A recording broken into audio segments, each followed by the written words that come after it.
The Joseph Schlitz Brewing Company presents The Halls of Ivy, its closing program for the semester. And would like to take this moment to thank you not only for your attendance at Ivy, your thousands of complimentary letters and friendly messages, but for your very evident interest in Schlitz, the beer that made Milwaukee famous. We hope that come the fall reopening, see your local papers for the exact day and time, we'll find you again enrolled in our college to audit the course, as they say in academic circles. And now, The Halls of Ivy, starring Mr. and Mrs. Ronald Colman. The halls of ivy that surround us here today. Welcome again to Ivy. Ivy College, that is, in the town of Ivy, USA. Night has descended upon the Ivy campus.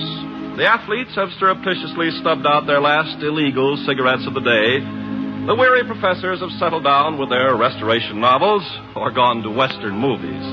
The Kappas and the Deeks and the Sigs and the Fidels have gone to their Greek slumbers. And at the powerhouse, the home of Dr. William Todhunter Hall, president of Ivy, and his wife Victoria, formerly of the English stage, the Sandman is getting a trifle impatient, as the doctor says...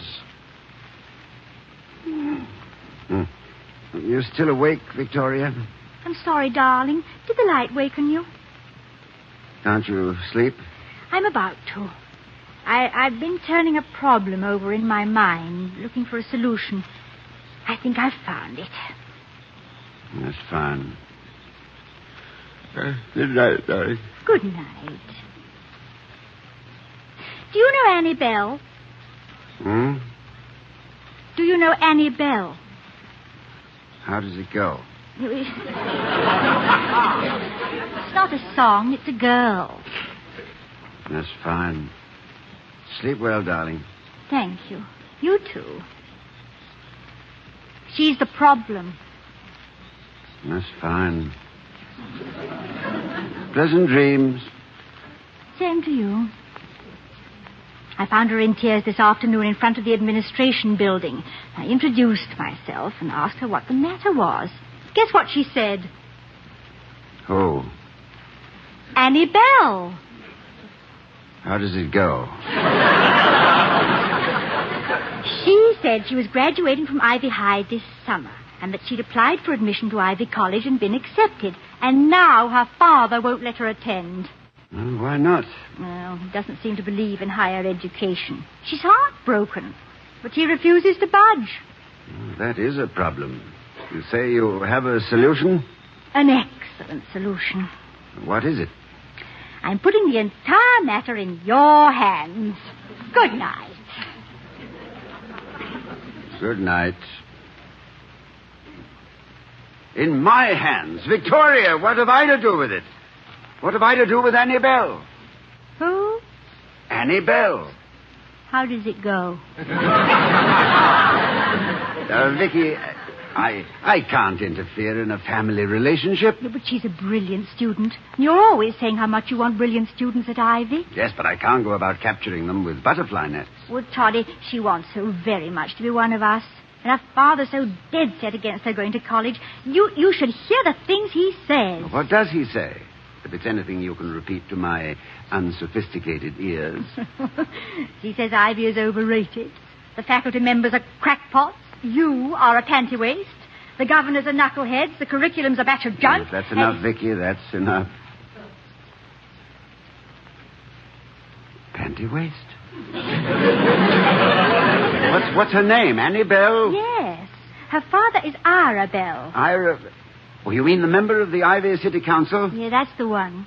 Oh, no, Vicky. I'm sorry. Now, I positively can't interfere. The friction between the town and the gown is too great as it is. Well, you could speak to the man, Tom. Oh, I'm sorry. No. I'd merely seem officious, if not impertinent. Annie told me she's in the park every Sunday morning with her father.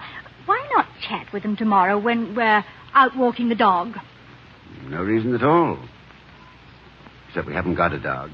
Well, we'll walk Professor Quincannon's dog. Let Quincannon walk his own dog.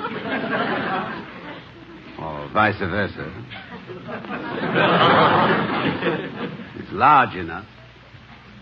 I remember when that dog was a tiny puppy, you could hold in the palm of your hand.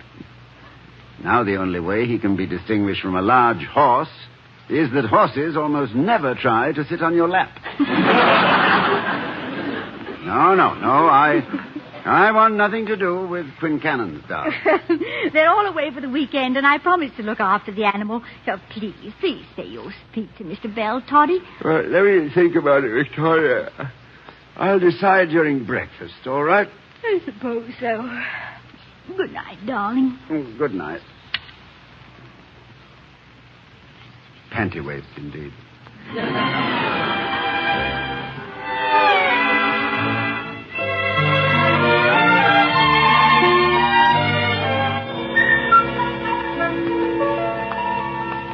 Oh, Toddy, what a heavenly day.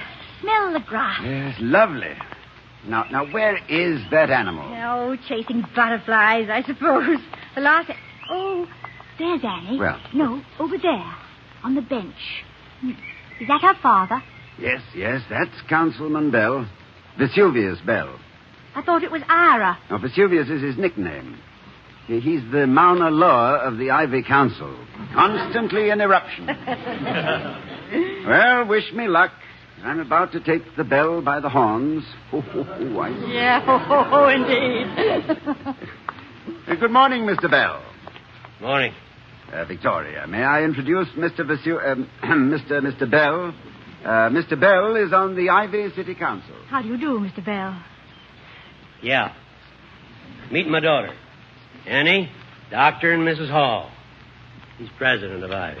How do you do, Doctor? Mrs. Hall. How do you do? How do you do? I didn't know you had a daughter this age. Why, she must be ready for college. Oh, I am. She ain't. What she's ready for is to go to work until such time as she meets someone who can provide for her. Oh, I'm sorry. I didn't know things were going that badly for you. Bad? For me? I could send her to college for the next 50 years if I wanted. Then why don't you? What for? She can cook, sew, and take care of a house. What could she get at college? An education. Look, I know what you're going to say, Mrs. Hall. Let the girl go to college if she wants. I ain't blaming you. It's your husband's bread and butter.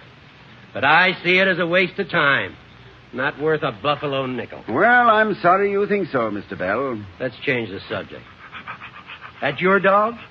What kind is it? His parentage is obscure. But he could probably take a prize for best of all breeds, because I'm sure he is all breeds. Good-looking hound. Here, boy. Oh, Papa, don't. You know dogs don't like you. This one does, don't you, boy? Come here. He snapped at me. I am so sorry. Why ain't that dog kept on a lead? Oh, he's a gentle animal as a rule. You should have had him on a lead. Well, there's no sign in the park that says he has to be. Well, there's going to be a lot of signs all over the park, you hear me? I'll see to that. It'll be the first business before the council in the morning. Only a fathead would let a bad-tempered mutt like that run loose. A lot of good your education has done you.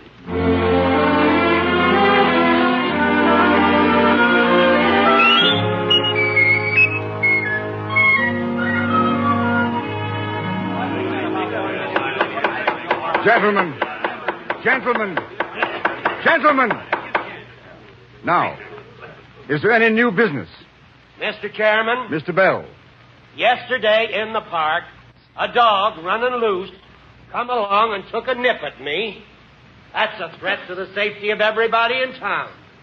I move that signs be put up all over the park. I've wrote one out. No dogs must be brought into this park except on a lead. Mr. Chairman, is a private citizen permitted to speak at this council meeting? Is it open? Oh, it's you, Dr. Hall. I thought I saw you sitting there. Yes, you're allowed to speak. Thank you. I object to the wording proposed by Councilman Bell. Will he repeat it, please? No dogs must be brought into this park except on a lead. Well, does that mean it's all right to take the lead off the dog once it's in the park? I suggest the councilman could stand some education, particularly in the use of the English language. Mr. Chairman, I don't need no highfalutin... Mind your temper, Ira. It don't need an education to put up a sign in the park. I take back that sign and I offer this one. dogs are not allowed in this park without leave. Now, Mr. Chairman, such a sign is addressed to the dogs and not to the owners. Is the dog supposed to read the sign and then trot home and put on a lead?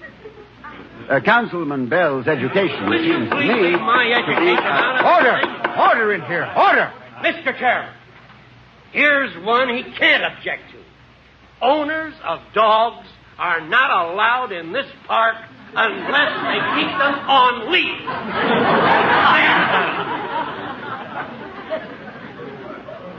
Well, that means that if I want to walk in the park without my dog, I must first put a lead on it, even if the dog stays at home. If that's what Councilman Belle had in mind, I think he stated it remarkably well, because There's no when we reason come to... in the world why you... Order! Order! Dr. Hall, are you trying to hold this council up to ridicule? Oh, certainly not, Mr. Chairman. Possibly you wouldn't mind framing this simple order. Well, it should read, dogs who... people whose dogs... that is... dogs owned by people... I ain't got a dog. Anyhow, I'm chairman here. With the greatest respect, sir, it appears to me that Councilman Belle's education has been neglected, and that this matter should be referred to someone with enough knowledge of English... I don't need no long-haired pantywaist to tell me what... Order!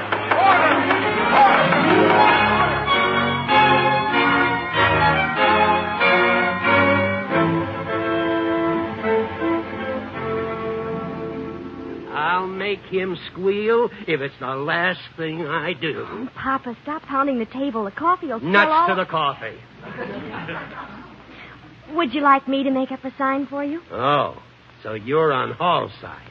You don't think your old man can do it? Well, I don't need no help. Well, you better get it right this time. Did you see what the Evening Times says? What'd it say? If a city councilman cannot concoct a simple sign, he should retire. If he refuses to retire, he should be recalled. Councilman Belle's demonstrated ignorance... Never bring that paper into this house again. It's communistic. Trying to undermine the city government. This is giving me a headache. I'm going out.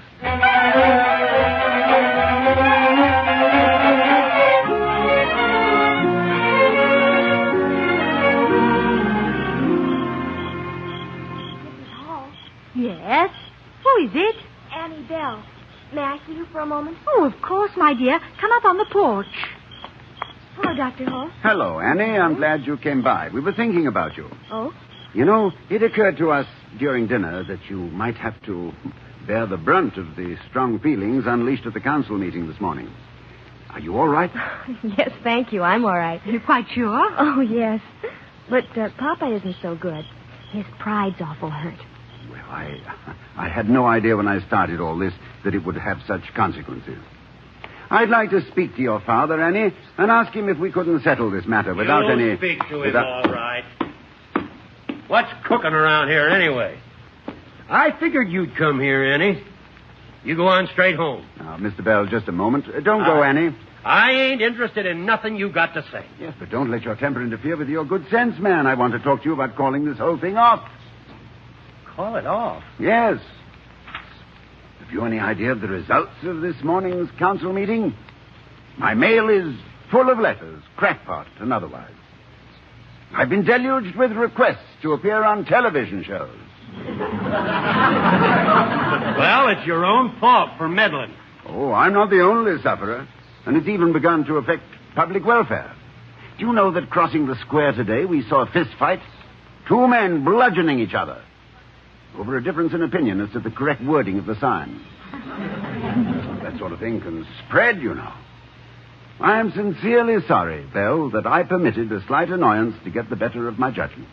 Well, maybe I went off kind of half-cocked myself. When I was a young man, I had an awful temper. My old man said I ought to take treatments for it. I asked him what kind of treatments, and he said I needed shots. 2 of them through the head.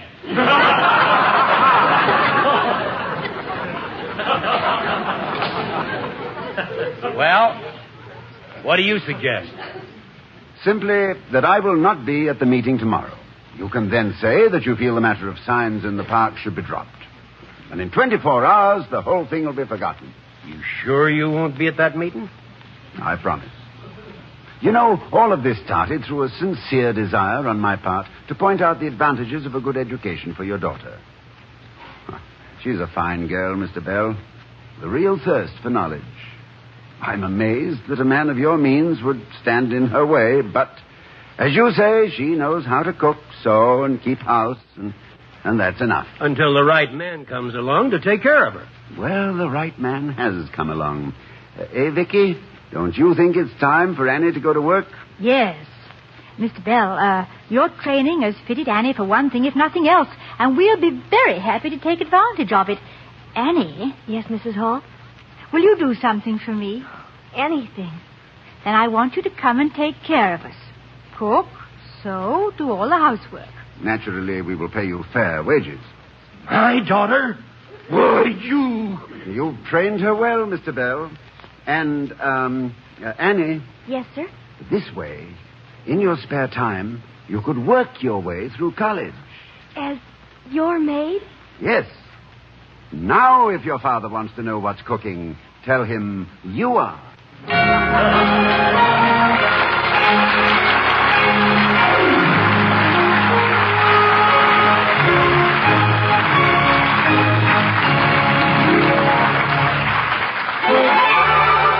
I was curious. I tasted it. Now I know why Schlitz is the largest selling beer in America. No wonder it's the beer that made Milwaukee famous.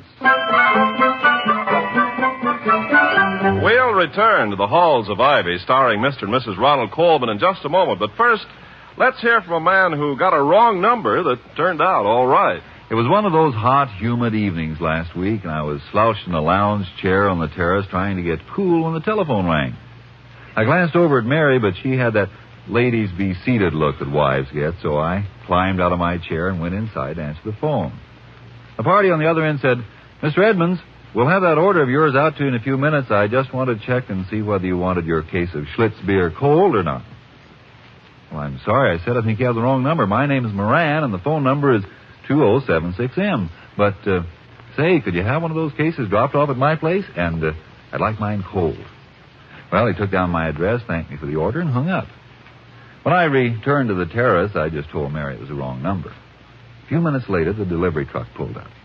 I met the man at the kitchen door, paid him, and then poured 2 glasses of Schlitz beer. "Well, aren't you the little surprise party?" Mary said when I explained what had happened. And we sat back, relaxed, and I felt considerably cooler. That Schlitz beer certainly hits the spot. "You know, Mary," I said, "it's no wonder Schlitz is the largest selling beer in America. If it tastes this good to everyone who tries it, I can understand why they call Schlitz the beer that made Milwaukee famous." The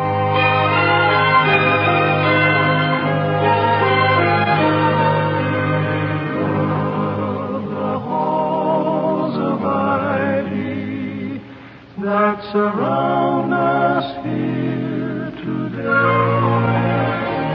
Returning to the halls of Ivy, we find Dr. and Mrs. Hall awaiting the arrival of Messrs. Wellman and Merriweather, who have phoned rather urgently requesting that the Halls be at home. Are you going to be accused of kidnapping Annie Belle, Toddy? What do you think it's about the council meeting? Well, we'll soon find out when our 2 friends arrive. Toddy, your language, please. You're speaking of Mr. Wellman. Oh, sorry. Let's say our friend Merriweather and his friend. I'm surprised we haven't heard him screaming on the way. All this pother. You know, Vicky, when the thesis I wrote for my doctorate was published, no one took notice. When I won the fight to make Greek optional rather than mandatory here at Ivy, nobody sent up skyrockets. And when I instituted the Great Books course, a veritable revolution in American education, the news appeared in one paper between a photo of a man who could hold 6 golf balls in his mouth and an ad proclaiming the merits of a depilatory. But now, simply because I'm trying to direct a young girl down the path she should be taking, my next newspaper photo will probably be just my head, off And if I ever Yeah, well, get hold another... on to it with both hands. I like it where it is. I'll let them in. Build a better mousetrap indeed. What do you catch? Mice. If a man wants to make pest control his life's work, it's all very well, but don't come to me. William, we have visitors. Oh, good evening, Mr. Wellman. Good evening, and Dr. Mr. Merriweather. This is a pleasant surprise. Won't you sit down? Dr. Hall, I'll be brief and to the point. Dr. Hall, it's good to see you again. You're looking fine. Don't know how you do it. Only exercise you seem to take is lifting Bartlett's quotations off the shelf and putting it back again. And that only a few times a week, Mr. Merriweather. You seem to be fit, too. Dr. Hall, I'll be brief and to the point. I feel... Well, I feel fit. I feel more than fit. Dr. Hall, I'll be brief and to the point. This matter... Always feel that way this time of the year. You know, you wouldn't think an old buck like me'd ever again get the urge to put vine leaves in his hair and go frolicking, would you? But I do. I do. Up early every morning helping the peasants trampling out the orange juice. Well, Clarence, you're just going to sit there like a mummy. We're supposed to be here on business. Start talking. Dr. Hall... And Clarence, keep it brief and to the point. Dr. Hall, at the meeting of the Board of Governors this afternoon, Mr. Merriweather and I were appointed a committee of two with the duty of bringing to your attention, as it were, the views of the entire board, so to speak. Did you know they used to call Clarence here the boy orator of the River Platte when he was in high school? And I've just figured out why. The Platte River is very long, not very deep, and winds all over the landscape. Please, I'm trying to... Dr. Hall, it boils down to this. The board wants your private ruckus with the town council to stop, but quick. Is the board acquainted with all the facts in the matter? Dr. Hall, it is always imperative that the relationship between the college and the community be on the most amicable level. Mr. Wellman... There is nothing you can say that will change my mind. Mr. Wellman, if you don't... I am not in the least interested in any argument you may advance. Mr. Wellman, I would like I'm to say... convinced your altercation with Councilman Belle can and must be brought to a halt for the good of the school. Mr. Wellman... What is it? You're right. What did you say? You're absolutely right. Clarence. What is it, Merriweather? Answer the man. Gad, Doctor. Nobody's ever told Clarence before he was right about anything. It's been a nasty shock for him. You want to sit down, Clarence, till your heart, if any, starts beating again? Well, I'm sure Mr. Wellman would like to know what I propose to do regarding Councilman Belle. I'm seeing him in a few minutes, and I shall turn in a complete report to the board. That will be quite satisfactory, Doctor. Was there anything else, Merriweather? Anything else? No, Clarence. No, I shouldn't think so. As a matter of fact, it's true, isn't it? We just happened to be passing and thought we'd drop in to say hello. Right, Clarence? Hello? Yes, of course. Hello. Hello, Clarence. Good day, Doctor and Mrs. Hall.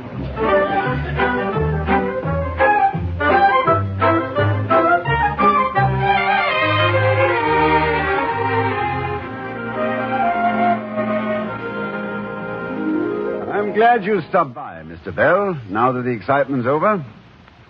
Dr. Hall, do you think that exhibition in the council meeting proved that I'm just an ignorant farmer? Oh, not necessarily.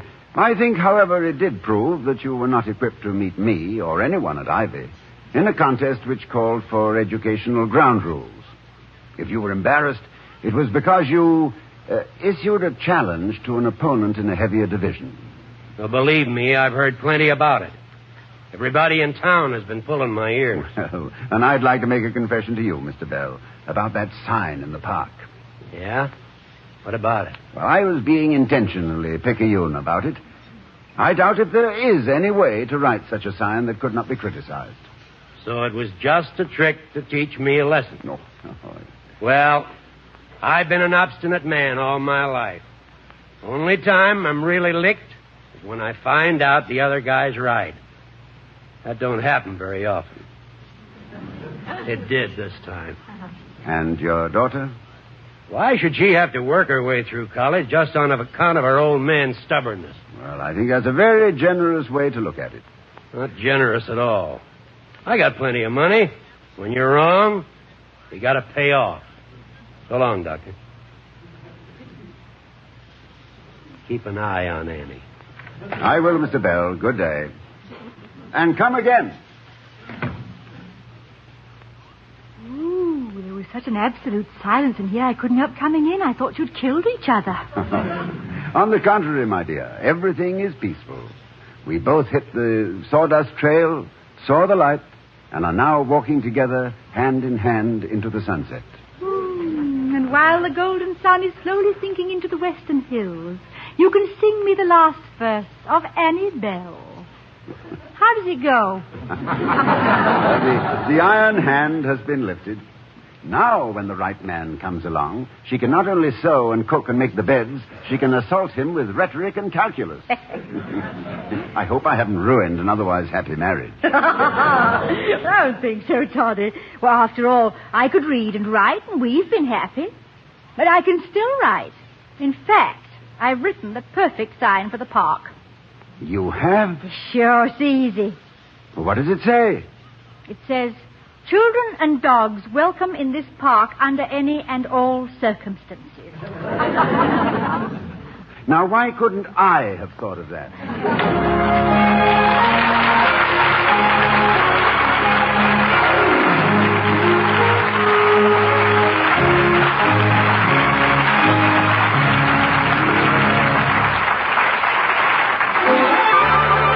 I was curious. I tasted it. Now I know why Schlitz is the largest selling beer in America.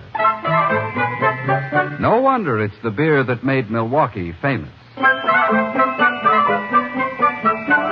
And here again are Mr. and Mrs. Ronald Colton. Ladies and gentlemen, Vicky and I would like to add our own deep appreciation for your gratifying response to the Halls of Ivy. This, added to our very pleasant association with our offstage Board of Governors, the Joseph Schlitz Brewing Company of Milwaukee, has made the presidency of Ivy a most enjoyable experience. Wouldn't you say so, Vicky? I not only would, Toddy, I do, at frequent intervals. And I don't think we should close the school for the summer without a word of thanks to the faculty. Ken Carpenter, Henry Russell, Nat Wolfe, Don Quinn and his writers, and, well, everybody on the campus.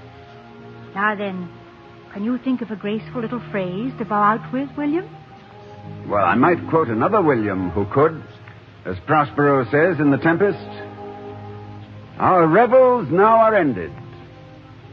These our actors, as I foretold you, were all spirits and are melted into air, into thin air. And, like the baseless fabric of this vision, the cloud-capped towers, the gorgeous palaces, the solemn temples, the great globe itself, yea, all which it inherits, shall dissolve. And, like this insubstantial pageant faded, leave not a rack behind. We are such stuff as dreams are made on, and our little life is rounded with a sleep. Good night.